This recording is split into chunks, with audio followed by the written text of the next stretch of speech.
ఇప్పుడు ultimate Python కోర్సులో lecture 3 ఏంటో చూద్దాం. ఈ లెక్చర్లో ఏంటంటే మీకు కంపైలర్కి ఇంటర్ప్రెటర్కి డిఫరెన్స్ చెప్పాలి.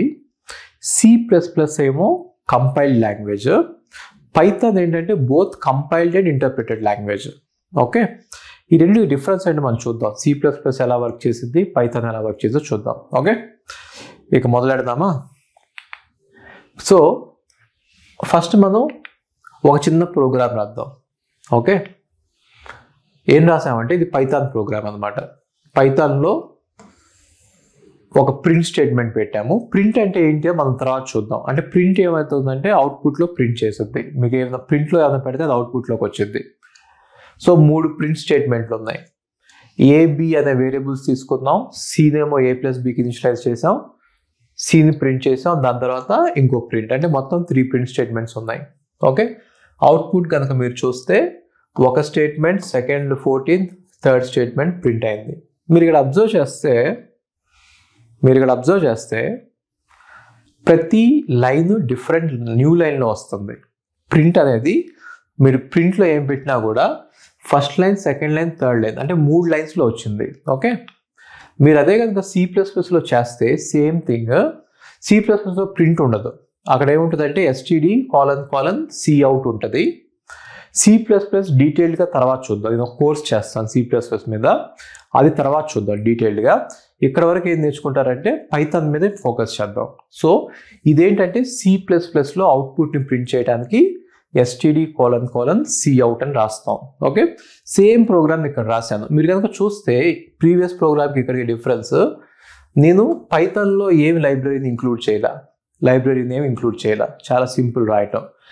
పైథాన్లో ఈ ఇంట్ మొత్తం పెట్టలా, ఇంట్ A, ఇంట్ B, ఇంట్ C పెట్ట. చూడండి, ABC అని రాస్తాను కానీ ఇంట్ అని మాత్రం పెట్టలేదు. ఎందుకని పెట్టలేదు తర్వాత చెప్తాను. ఇది సింపుల్ అనమాట పైథాన్. అలాగే పైథాన్లో ఈ సెమీకోలన్స్ కూడా పెట్టలా నేను.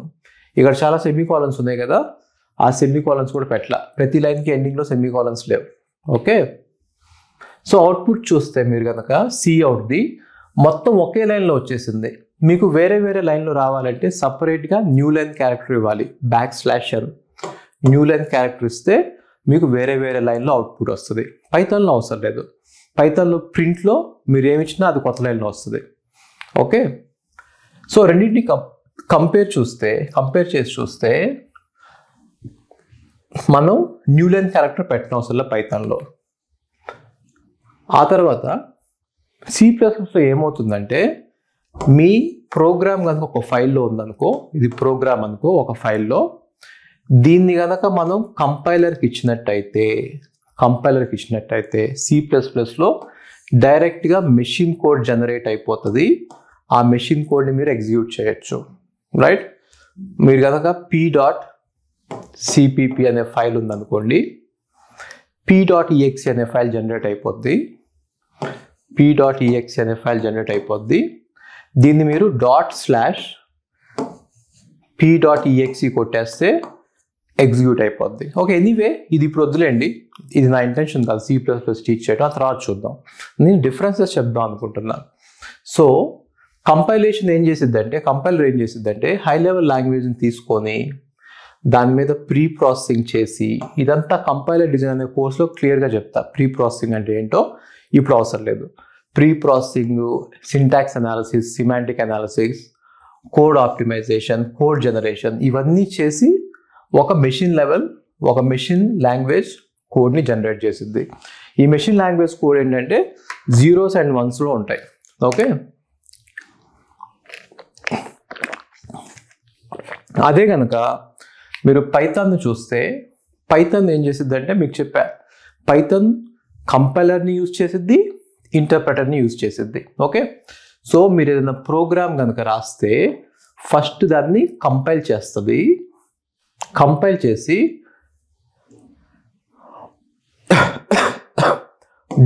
.pyc అనే ఫైల్ ఒకటి జనరేట్ అయ్యింది. ఇది ఏ ఫోల్డర్లో ఉంటుందంటే _ మీరు చూడొచ్చు py_cache_ అనే ఫోల్డర్లో ఈ ఫైల్ ఉంటుంది. ఇది యాక్చువల్గా బైట్ కోడ్. ఇది యాక్చువల్గా బైట్ కోడ్. ఈ బైట్ కోడ్ని తీసుకొని ఇంటర్ప్రిటర్ ఏం చేసిద్దంటే లైన్ బై లైన్ ఎగ్జిక్యూట్ చేసుకుంటా వెళ్తుంది. ఈ బైట్ కోడ్ని తీసుకొని interpreter line by line execute చేసుకుంటా వెళ్తుంది. ఈ బైట్ కోడ్ వల్ల ఎగ్జిక్యూషన్ స్పీడప్ అయింది. ఓకే, సో C++లో ఓన్లీ కంపైలరే పనిచేసిద్ది, పైథాన్లో బోత్ కంపైలర్ అండ్ ఇంటర్ప్రిటర్ పనిచేస్తాయి. ఓకే, నోట్స్ రాయకండి, మీకు ఈ స్లైడ్స్ నోట్స్ అన్నీ డిస్క్రిప్షన్లో పెడతాను.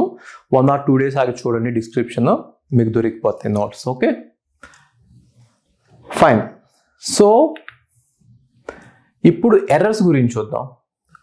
ఇప్పుడు C++లో కనుక ఏదైనా ఎర్రర్ వస్తే మనకి అవుట్పుట్ రాదు C++లో, కానీ పైథాన్లో కనుక ఏమైనా ఎర్రర్ వస్తే ఆ ఎర్రర్ వరకు ఉన్న కోడ్ మొత్తం రన్ అయింది, ఎర్రర్ తర్వాత ఉన్న కోడ్ రన్ అవ్వదు. ఓకే, దాని అర్థం ఏంటంటే మీకు ఎగ్జాంపుల్ చూపిస్తాను. మనం ఇక్కడ ఒక చిన్న స్పెల్లింగ్ మిస్టేక్ చేద్దాం. మనకి ఈ లైన్ ఉంది కదా, ఈ లైన్ యాక్చువల్గా ఏంటంటే std::cout, std::cout. ఓకే, మనం ఓ మిస్ చేద్దాం, std::cut. ఇప్పుడు కనుక మీరు దీన్ని కంపైల్ చేస్తే ఇది కంపైల్ అవ్వదు, మీకు ఎర్రర్ ఉంది కాబట్టి కంపైల్ అవ్వదు. దానివల్ల మెషిన్ కోడ్ ఫైల్ కూడా జనరేట్ అవ్వదు, దానివల్ల ఎగ్జిక్యూషన్ కూడా జరగదు. అంటే ఒక్క ఎర్రర్ ఉన్నా కూడా C++లో మనం ముందుకు వెళ్ళలేము. ఓకే, చూడండి ఇక్కడ ఎర్రర్ అని చెప్పి మొత్తం వచ్చేసింది ఎర్రర్. ఇది మీకు క్లియర్గా కనిపించకపోవచ్చు, నేను స్లైడ్స్ మీతో షేర్ చేస్తాను, స్లైడ్స్లో చూసుకోండి. ఇది ఎర్రర్. ఓకే, C++లో ఎర్రర్ వచ్చేసింది, ఇంకా ముందుకు వెళ్ళలేము. అదే కనుక పైథాన్లో కనుక మీరు ఏమైనా ఎర్రర్ చేశారనుకోండి, ఒకవేళ పైథాన్లో ఇక్కడ ప్రింట్ బదులు PRNT ఐ మిస్ చేసాం, PRNT పెట్టాం అనుకోండి, ఇక్కడ ఏమైందంటే ఈ లైన్ ఎగ్జిక్యూట్ అయింది ప్రింట్, ఈ లైన్ ఎగ్జిక్యూట్ అయింది, ఈ లైన్ ఎగ్జిక్యూట్ అయింది, ఈ లైన్ ఎగ్జిక్యూట్ అయింది ప్రింట్, ఇక్కడ కూడా ఎగ్జిక్యూట్ అయింది. ఈ లైన్ ఎగ్జిక్యూట్ అవ్వదు, ఈ లైన్ ఎగ్జిక్యూట్ అవ్వదు. ఇది ఇంటర్ప్రిటెడ్లో ఉన్న అడ్వాంటేజ్.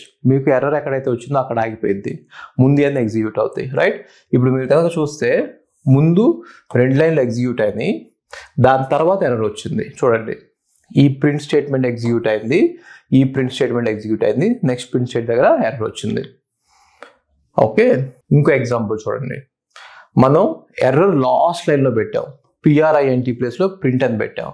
ఇప్పుడు ఈ లైన్ అన్నీ ఎగ్జిక్యూట్ అవుతాయి, లాస్ట్ లైన్ తప్ప. అందుకే చూస్తే మీరు ఇది ఎగ్జిక్యూట్ అయింది, లాస్ట్ లైన్ ఒకటి ఎగ్జిక్యూట్ అవ్వాల. ఓకే, ఈ వీడియో కోసం ఇలాగా ఎవరు C++ని పైథాన్ని కంపేర్ చేసిన వీడియోస్ లేవు ఎక్కడ కూడా. ఈ వీడియో కోసం మీరు ఖచ్చితంగా ఒక లైక్ వేసుకోవాలి, ఫ్రెండ్స్ అందరికీ చెప్పాలి, మీరు సబ్స్క్రైబ్ చేసుకోండి, ఫ్రెండ్స్ అందరినీ సబ్స్క్రైబ్ చేసుకోమని చెప్పండి. ఈ ఛానల్ నాది కాదు, మీది. దీన్ని ముందుకు తీసుకెళ్లే బాధ్యత మీది. Thank you. ఒకవేళ మీకు నా యూట్యూబ్ కోర్సెస్ నచ్చినట్టయితే నా దగ్గర పెయిడ్ కోర్సెస్ కూడా ఉన్నాయి, అవి ఇంకా బాగుంటాయి. నా పెయిడ్ కోర్సెస్ ఏమున్నాయో చూడాలనుకుంటే ravindrababurao.in వెబ్సైట్కి వెళ్ళండి. ఆ వెబ్సైట్లో మీకు అన్ని కోర్సెస్ కనబడతాయి. లైక్ గేట్ CS ఉంది, గేట్ DA ఉంది. మీరు డేటా సైంటిస్ట్ అవ్వాలనుకున్నా, ML ఇంజనీర్ అవ్వాలనుకున్నా, మీరు గేట్ రాయకపోయినా కూడా కంప్యూటర్ సైన్స్ని పర్ఫెక్ట్గా నేర్చుకోవాలంటే గేట్ CS హెల్ప్ అయింది. అదే డేటా సైంటిస్ట్ కానీ ML ఇంజనీర్ కానీ అవ్వాలనుకుంటే గేట్ DA హెల్ప్ అయింది, మీరు గేట్ రాయకపోయినా కూడా. అలాగే మీరు ఫారెన్లో MS చేద్దాం అనుకున్నా కూడా మేము గైడ్ చేస్తాం.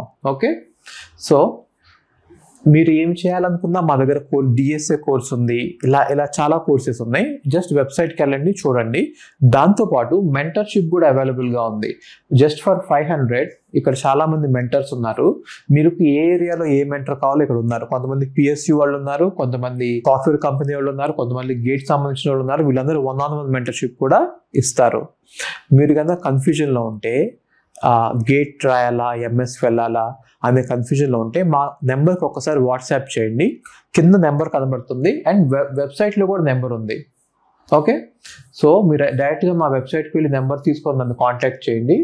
మేము ఆల్మోస్ట్ 24/7 అవైలబిలిటీగా ఉంటాము. కానీ మరీ మిడ్ నైట్ అయితే మా వాళ్ళు నిద్రపోవాలి కూడా, అందుకని చెప్పి మీరు డే టైంలో కాంటాక్ట్ చేయండి. ఈవినింగ్ నైట్స్ కూడా ఉంటాం అవైలబుల్గానే. Normally we are available. Okay, thank you.